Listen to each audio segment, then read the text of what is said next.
alihi wa sahbihi ajma'in. Ayyuhal ikhwa rahimakumullah. Pada kesempatan yang mulia ini, marilah kita mengkaji terkait dengan Al-Quran, di mana Al-Quran sebagai sumber hukum Islam, Al-Quran sebagai pedoman hidup manusia, Al-Quran sebagai landasan terhadap diri kita ketika kita melakukan satu ibadah maupun dalam kita bersosial.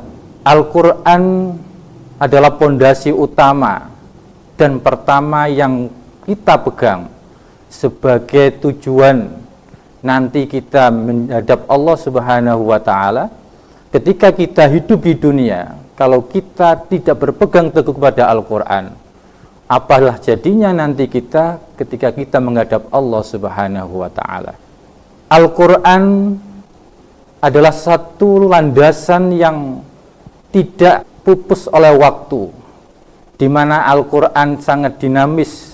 Al-Quran turun 15 abad yang lalu, di mana Rasulullah SAW menyampaikan firman-firman Allah. Sampai detik ini tidak ada satu ayat pun terkait dengan perkembangan zaman sehingga ayat itu berubah. Dinamisnya Al-Quran tidak terlepas dari masa atau waktu, walaupun 15 abad yang lalu Al-Quran diturunkan oleh Allah Subhanahu wa Ta'ala. Al-Quran mutlak kebenarannya, sehingga Allah Subhanahu wa Ta'ala berfirman di dalam Al-Quran, "Wabil haqqi anzalna wabil haqqi nazal, wa ma arsalnaka illa mubasysyiran wa nadhira." Dan kami turunkan Al-Quran dengan sebenar-benarnya. Wabil haqqi nazal, dan telah turun dengan membawa kebenaran. Ketika Allah menurunkan Al-Quran, Al-Quran membawa kebenaran, membuka cakrawala di mana pada waktu itu kezaliman merajalela. Bukan berarti zaman sekarang tidak. Setiap masa, setiap zaman akan kita lihat pola hidup manusia yang mungkin tidak sesuai dengan Al-Quran. Maka dari itu, kebenaran Al-Quran tidak akan terpupus oleh waktu atau masa. Yang kedua, Al-Quran terjaga kemurniannya. Tidak ada satu ayat pun, tidak ada satu huruf pun di dalam Al-Quran itu bisa dirubah oleh manusia. Karena Allah menjaga kemurnian Al-Quran.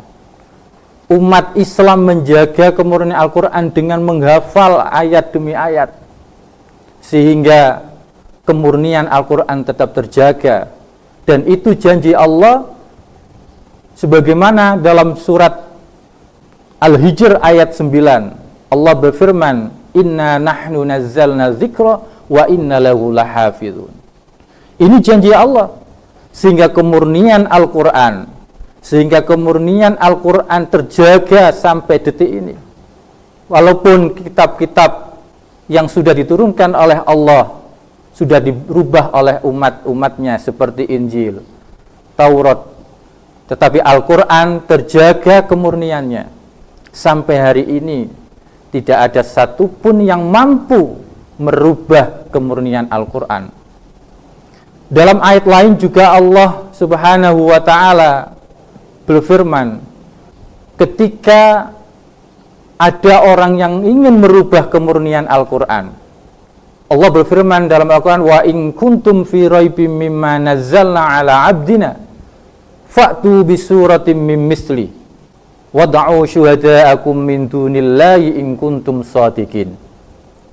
Kata Allah dalam Al-Quran, jikalau kalian ingin atau ragu dalam Al-Quran ini, silakan buat ayat yang sama dengan Al-Quran. Kalau memang kalian ragu dengan Al-Quran, wa in kuntum fi raibim mimma nazzalna ala abdina fa'tu bi surah. Satu surat saja datangkan yang sama dengan Al-Quran atau bisa menyamai dengan Al-Quran. Ya. Ayat lain Allah menyebutkan fa illam taf'alu walan taf'alu. Allah mengatakan gak akan bisa kamu menandingi Al-Quran, tidak akan mampu kamu mau melakukan membuat ayat tandingan. Ini menandakan Allah menjaga kemurnian Al-Quran, Allah menjaga kesucian Al-Quran sehingga tidak ada satu ayat pun yang mampu dirubah oleh manusia. Kaum muslimin rahimakumullah, berbicara tentang Al-Quran sebagai sumber landasan hidup manusia. Ketika kita dalam problem kehidupan ini, yang utama dan paling pertama kali kita mengambil satu hujah adalah Al-Quran. Karena Allah Subhanahu wa ta'ala memerintahkan kepada kita, ketika kita dalam satu perdebatan, ketika kita dalam satu permasalahan yang kita tidak mendapatkan solusinya, maka kembalilah permasalahan itu kepada Al-Quran. Kembalikan permasalahan yang tidak ada solusinya itu kepada Al-Quran. Allah Subhanahu wa ta'ala berfirman di dalam Al-Quran, fa in tanaza'tum fi syai'in farudduhu ilallah wa rasulih. Jika engkau melakukan satu perdebatan, jika engkau melakukan satu problem, masalah di dalam kehidupan ini, maka kembalikanlah fa in tanaza'tum fi syai'in farudduhu ilallah wa rasulih. Kembalikan kepada Al-Quran dan As-Sunnah sebagai pedoman hidup, maka disitulah kita akan dapatkan solusi kehidupan itu. Kaum muslimin